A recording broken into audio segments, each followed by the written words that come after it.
ይሄ የምታዩት ቃሪያ የቲክቶክ ወይም የላይቭ ቅጣት አይደለም፣ የሰማዕቱ የሚናስ እምነት ነው።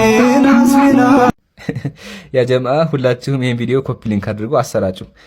እንደሰማችሁት ቃሪያው እምነት ነው ያድናል እያለች ነው ያለችው። ግን አይግረማችሁ ቃሪያ ብቻ ሳይሆን ተቅማጥን በክርስትና ያድናል። እንኳን ቃሪያ ተመልከቱ።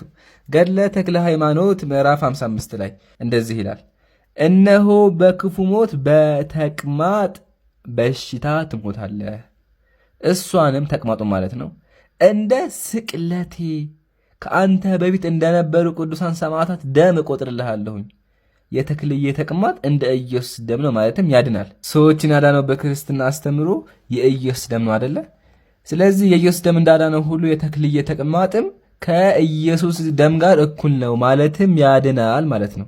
ስለዚህ አይግረማችሁ፣ እንኳን ቃሪያ ተቅማጥ ራሱ አድነዋል። የተክልዬ ተቅማጥ ያው ተአምር ሰርተው እዚህ ጋር ተመልከቱ።